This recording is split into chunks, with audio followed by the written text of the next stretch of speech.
Bismillahirrahmanirrahim. Assalamualaikum warahmatullahi wabarakatuh. Sebelum kita masuk ke bagian berikutnya, mari kita berdoa dulu.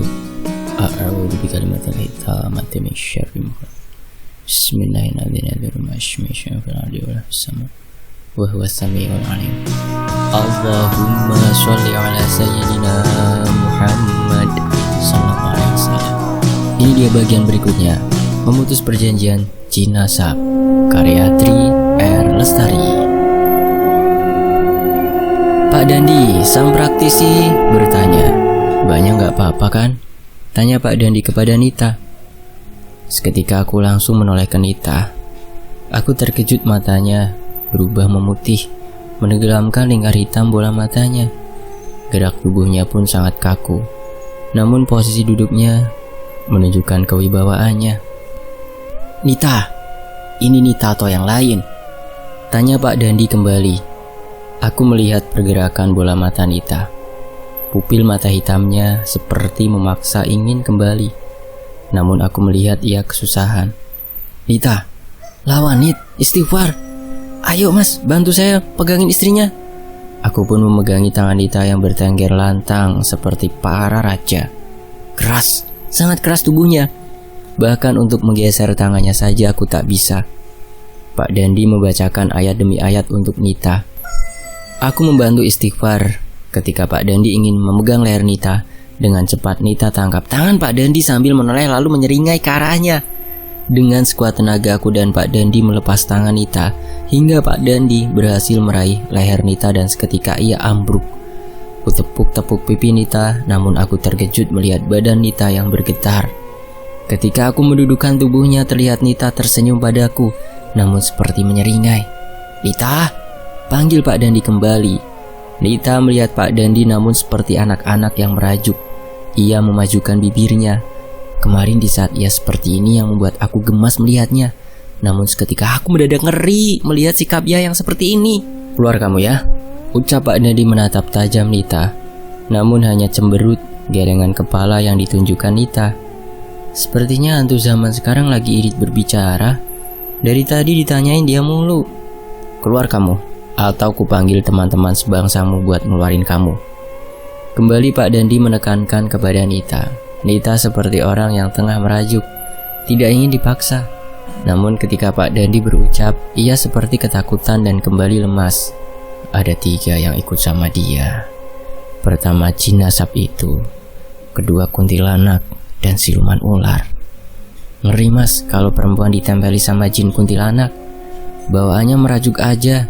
Tapi kalau udah muncak emosinya, ya mau mati saja jalan terakhirnya. Jelas Pak Dandi ketika melihat Nita pingsan. Memang benar, selama ini Nita emosian dan suka tidak terkontrol emosinya.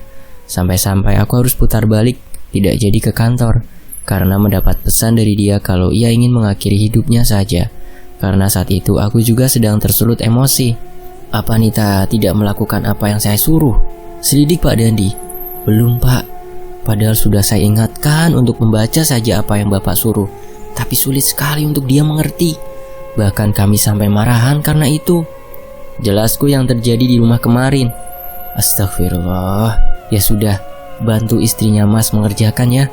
Selalu ingatkan, selalu mengerjakan apa yang saya suruh. Toh itu juga pahala loh kalau dikerjakan. Kalau gitu saya akan mengajari mas cara memagari rumah ya. Tapi mas harus siap ya dengan syaratnya. Ini air doa disiram keliling rumah. Nyiramnya mau maghrib atau tengah malam. Harus keliling, jangan putus. Apapun yang mengganggu mas, biarkan." Jelas Pak Dandi. "Tapi Pak, belakang rumah mertua ada comberan, gak ada jalan untuk lewat," tanyaku. Dulu aku juga seperti itu. "Tak puterin mas, mau panas atau hujan, guru saya tidak peduli," jelas Pak Dandi. Berarti aku harus melewati parit itu. Ya sudahlah, tak apa, yang penting keluargaku sehat. Aku melihat Nita menggeliat di pangkuanku. Sepertinya ia sudah sadar. "Mas, haus," ucap Nita sambil memegangi lehernya. "Ini minumkan ini saja mas," jawab Pak Dandi sambil menyodorkan air mineral kemasan yang sudah didoakan. "Sebaiknya dilakukan sekarang mas, mumpung masih ada waktu menjelang maghrib. Lagian kasihan si kecil ditinggal lama. Aku mau kalian ngerasain dulu bagaimana sensasi di rumah itu. Si kecil selalu ditempeli daun bidaranya ya mas, seperti kemarin, perintah Pak Dandi. Aku melihat Nita yang sudah mulai baikan, mengajaknya pulang ke rumah kami pun untuk pamitan kepada Pak Dandi. Sesampainya di rumah, aku mengerjakan apa yang disuruh Pak Dandi, dan aku berberes untuk menunaikan sholat maghrib. Mas, yuk makan, Mama udah nungguin tuh, panggil Nita. Aku pun beranjak dari tempat tidurku. Entah kenapa aroma kembang yang menyengat hidungku tak kunjung hilang semenjak aku menaburi air doa itu. Maka dari itu aku tak berani memegang Zaskia, mana tahu ada yang usil sama aku. Ketika kami lagi asyik makan bersama dengan Mama Nita, terdengar suara sutil yang bergesekan dengan panci, seperti orang yang sedang memasang. Kami hanya saling pandang satu sama lain, karena di rumah ini cuma ada kami berempat sama si kecil Zaskia. Lalu siapa yang berada di dapur? Istighfar baca doa. Mama Nita menginterupsi kami yang sejak tadi saling pandang. Lekas Nita gendong Zaskia ke pelukannya, dan kami kembali melanjutkan makan malam kami. Nih, Mama buatin puding kesukaan anak Mama dan cucu Mama nih. Mama meletakkan sebuah piring berisi puding coklat dengan saus fla susu. Kayaknya yang suka puding itu Mas Kevin deh, bukan Nita mah, jawab Nita dengan wajah cemburut. Kevin kan anak Mama juga. Ya udah, kamu ikut makan aja, paling juga selera ngelihatnya kan enak loh. Aku pun tertawa terbahak melihat Nita yang cemberut. Disuruh nyicipin tapi sendoknya cuma 2. Gimana sih mah? Niat gak sih kasih Nita? Ujar Nita semakin cemberut. Ah masa? Tadi ada 3 sendok loh Nit. Yakin Mama? Orang Mama tumbuk 3 di sini. Mama menunjuk ke arah piring. Klenting. Terdengar suara benda jatuh di arah dapur. Nita yang penasaran bergegas menuju ke dapur. Mah, Mas Kevin, lihat ini, teriak Nita dari arah dapur. Apa yang Nita lihat di dapur? Apakah akan lebih banyak makhluk yang menampakkan diri di rumah itu? Astagfirullah Mah, dari mana datangnya semua darah ini? Tanyaku sambil memeluk Nita yang terduduk lemas di dapur. Bau anyir dan aroma kembang bercampur di dapur. Enggak tahu ya, tapi lihat kenapa ada sendok di tengah situ. Astagfirullah, tak kusadari ternyata ada sendok berada di tengah genangan darah itu. Kevin, ku tatap ibu mertua yang terpaku melihat atas atap dapur. Astagfirullah Bu, lekas ke kamar bawa Zaskia cepat, ucapku sambil terus menatap makhluk yang sering disebut kuntilanak itu, menggantung di atap rumah sambil menyeringai ke arah kami.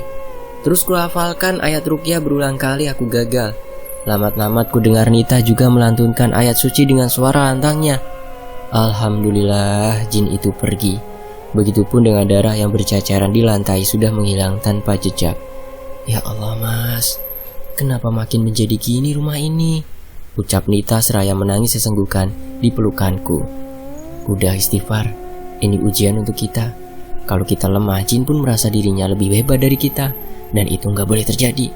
Kita masuk ke sudut pandang Nita. Entah apa yang mendorongku untuk pergi ke dapur. Aku terkejut ketika melihat banyak ceceran darah di lantai. Ketika aku berteriak memanggil Mama dan Mas Kevin, aku tersadar jika ada sosok kuntilanak di sudut dapur dan terbang ke langit-langit rumah. Aku terpana melihat sosok itu. Sosok kuntilanak yang sering aku lihat. Ia menunduk namun wajahnya terpampang jelas di mataku, meskipun rambut menutupi wajahnya. Nita, seperti terbawa ke dimensi lain dan tertarik kembali dengan suara Mas Kevin. Aku melihat mata Mas Kevin terus tertuju ke sosok itu. Mereka saling berpandangan dengan kuntilanak yang menatap tajam Mas Kevin. Mas Kevin terlihat terbata-bata membaca ayat suci. Nita, suara di sebelahku menggema di telinga dan suara itu sangat kukenal. Iya, Bapak, itu suara Bapak. Aku celingukan ke sana kemari tapi tak nampak wujudnya. Nita, bantu suamimu melantunkan ayat suci. Ia dicekal oleh jin itu. Tanpa berpikir panjang aku langsung melantunkan ayat suci dengan lantang. Alhamdulillah jin tersebut pergi menghilang. Nita, kamu gak apa-apa kan sayang? Mas Kevin memelukku erat. Tenang sayang, ada Mas di sini. Lanjutnya lagi. Tubuhku terasa kaku. Tak percaya dengan apa yang barusan terjadi. Ya Allah Mas, kenapa makin menjadi gangguan di rumah ini? Udah istighfar aja.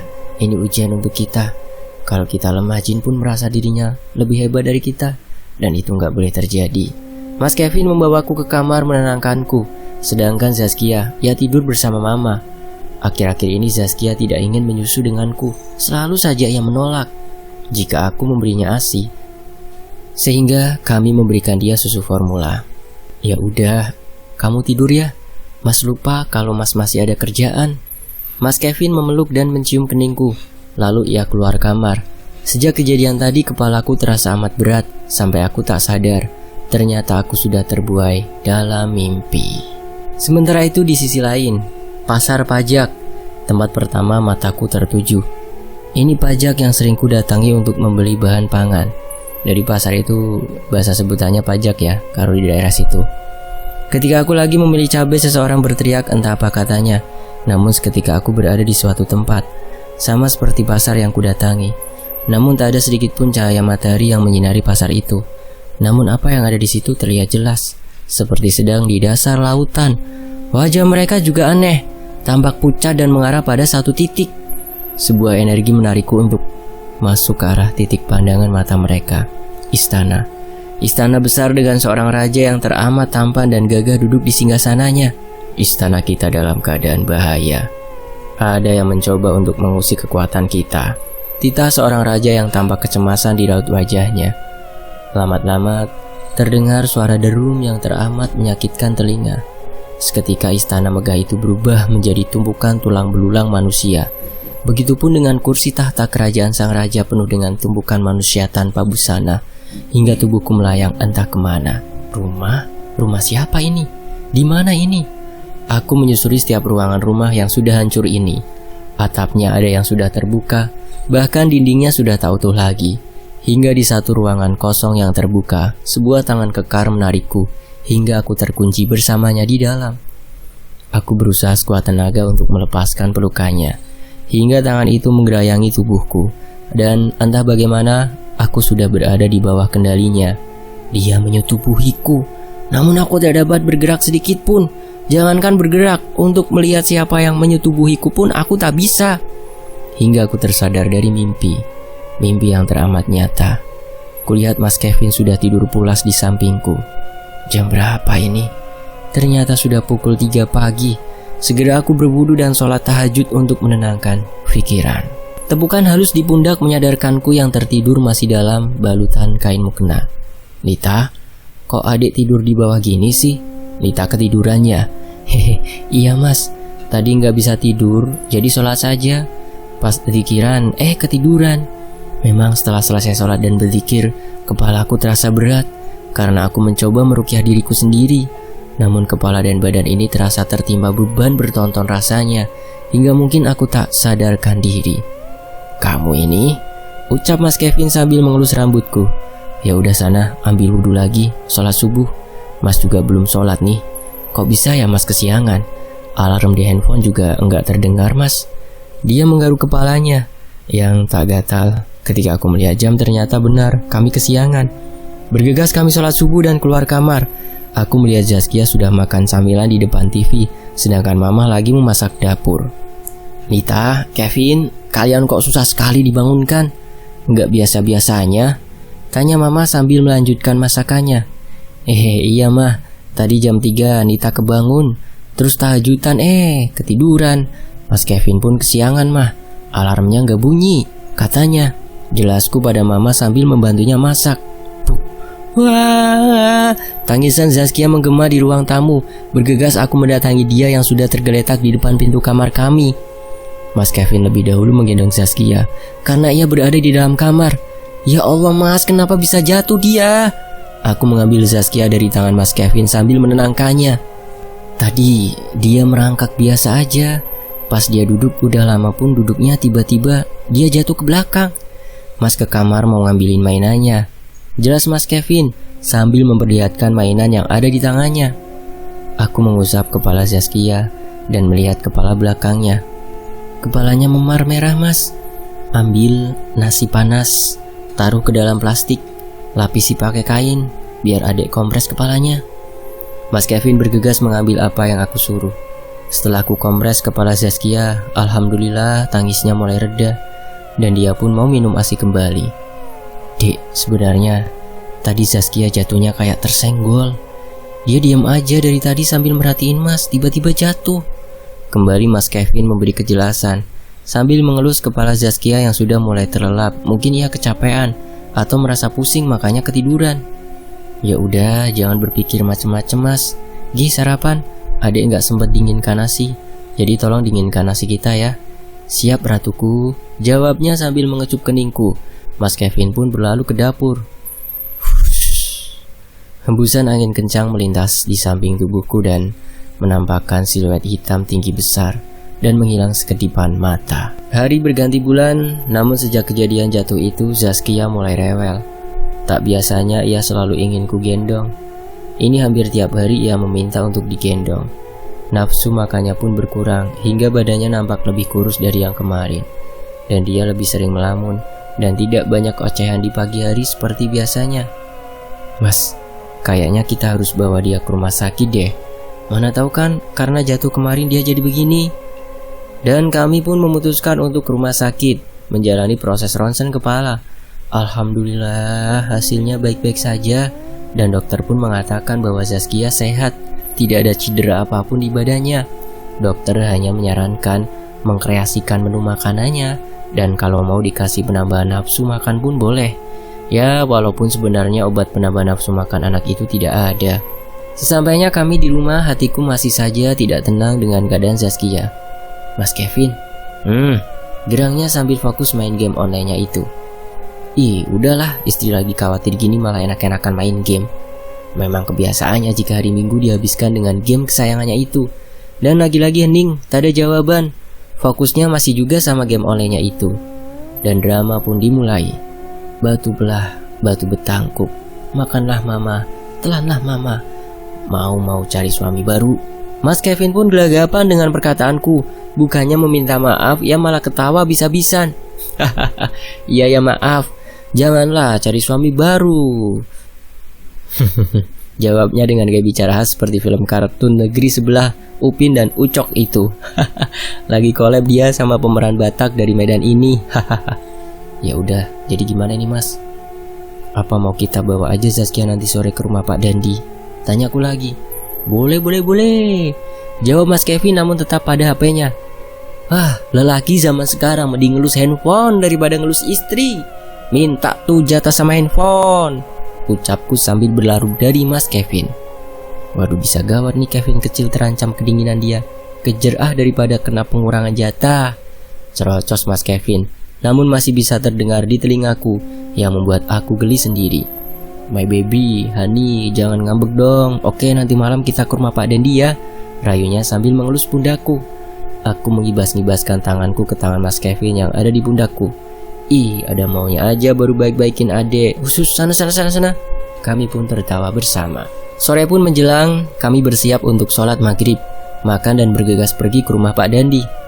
Assalamualaikum Pak, panggil Mas Kevin setelah kami sampai di pekarangan rumah Pak Dandi. Mas Kevin, monggo masuk mas, titah Pak Dandi. Kami memasuki rumah Pak Dandi. Entah kenapa Zaskia sangat rewel, bahkan untuk duduk pun ia tidak mau. Coba sini mbak, bawa anaknya, ucap Pak Dandi. Aku pun memperlihatkan Zaskia kepada Pak Dandi. Seketika Pak Dandi menautkan alisnya. Loh, kurang ajar memang. Dari sejak kapan nih mas anaknya nangis terus? Kasihan toh, ini sudah kurus sekali seperti ini. Kok baru sekarang dibawa ke sini? Kok nggak telepon saya? Dia ini kena penyakit ain mbak. Tapi kalau ditanya ke orang lain, udah dibilang kena penyakit palasik ini anaknya mbak. Jelas Pak Dandi sambil melihat ke Zaskia. Zaskia pun semakin menangis kejer ketika dilihat Pak Dandi. Palasik? Jawab kami bersamaan.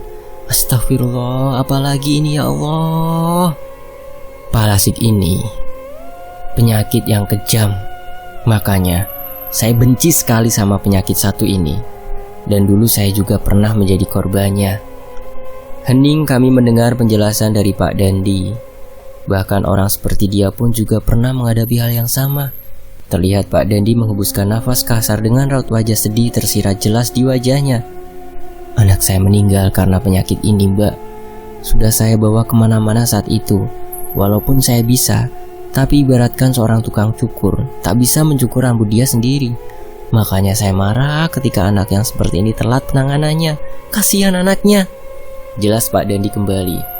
Rasa sedih berkecamuk di tubuhku. Mas Kevin terus-terusan mengelus punggungku. Sudah begini saja, hari Minggu depan saya ke rumah masnya. Akan kita pagar gaib lagi rumah itu. Tapi ingat, kerjakan amalan sehabis sholat yang saya suruh kerjakan selama ini.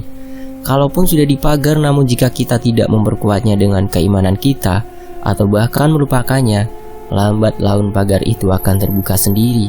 Jadi saya tegaskan ke mas mbaknya, jangan main-main dengan penyakit ini. Jelas Pak Dandi. Setelah Zaskia terlelap di pangkuanku, Pak Dandi mulai mengobatinya dengan membaca surah Ruqyah. Dia dipegangi kaki dan tulang belakangnya, Mbak. Dia nampak lemas kan, suka ngantuk, nggak bersemangat begitu kan? Tanya Pak Dandi kembali. Iya Pak, kalau dulu pas dia masih beberapa bulan badannya keras banget. Ini semakin bertambah usianya kok semakin lembek gitu ya Pak badannya. Semakin kurus. Jelasku panjang lebar. Ya itulah Mbak, parasik itu pengganggu anak. Dia akan mengganggu ketenangan hidup anak. Dan ada juga yang menghisap darah anak. Makanya dia bisa jadi kurus seperti itu. Ya udah Mbak, sama masnya pulang aja. Kita bantu Zaskia dalam menghadapi penyakitnya ya Mbak. Jangan kita menjadi lemah ketika mengetahui hal ini. Ingat, jin itu suka manusia yang lemah. Jadi kita lawan mereka dengan memperkuat iman kita, tegas Pak Dandi. Kami pun pulang dengan membawa banyak petua dari Pak Dandi. Di sisi lain, kegelisahan Zaskia semakin menjadi, sampai-sampai tidak ada sedikit pun makanan yang masuk ke mulutnya. Hanya mau menyusu ASI saja. Aku teringat petua dari Pak Dandi agar tenang menghadapi masalah yang terjadi pada Zaskia. Anak kecil yang kami kenal, baik budi itu, kini mulai menampakkan tantrumnya. Entahlah, apakah itu memang tantrum atau karena penyakit yang dibawanya saat ini. Hari terus berganti, malam menjadi siang, dan siang menjadi malam. Bagi Zaskia, sejak kejadian itu Zaskia seperti takut untuk memejamkan matanya ketika malam waktu tiba, sampai adzan subuh berkumandang. Sehingga siang menjadi waktu favoritnya untuk melelapkan diri. Mas Kevin, sungguh hari ini Nita sangat lelah sekali. Zaskia dari tadi gak mau masuk ke rumah. Dia terus-terusan menuju keluar rumah, minta pergi katanya. Ucapku ketika Mas Kevin sudah pulang dari tempat kerjanya. Sabar ya sayang, istri Mas kan wanita hebat, ujar Mas Kevin sambil memberikan usapan halus di punggungku. Oh ya Mas, jadi gak ya Pak Dendi ke rumah? Tanyaku.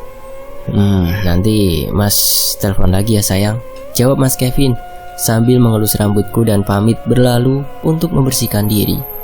Aku sedang duduk santai di depan TV dengan Zaskia. Tak lama Mas Kevin mendekati kami. Alhamdulillah besok Pak Dandi jadi kesini. Besok Nita masak agak banyak ya sayang, karena kata Pak Dandi sore menjelang maghrib dia mau kesini, ucapnya sambil mengambil Zaskia dari pangkuanku. Siap Pak Bos, jawabku singkat.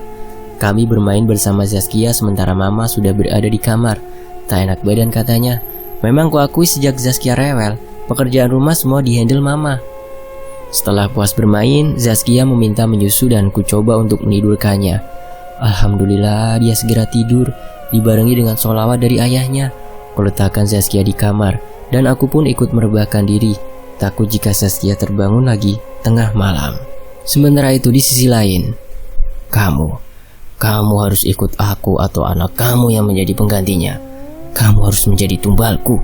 Enggak, Nita enggak mau. Enggak. Tepukan berulang kali kurasakan di pipiku. Seketika aku tersadar dari tidurku. Aku melihat Mas Kevin memegangi pipiku dengan wajah khawatir. Lantas ku sambar badannya ke dalam pelukanku, menghilangkan rasa takut yang menggelayar di jiwaku. Itu tadi mimpi, tapi mengapa terasa teramat nyata? Bersambung, nantikan kelanjutannya hanya di Fakta Sejarah. Sampai di sini dulu ya teman-teman. Saya pamit. Wassalamualaikum warahmatullahi wabarakatuh. Alhamdulillahirabbil alamin.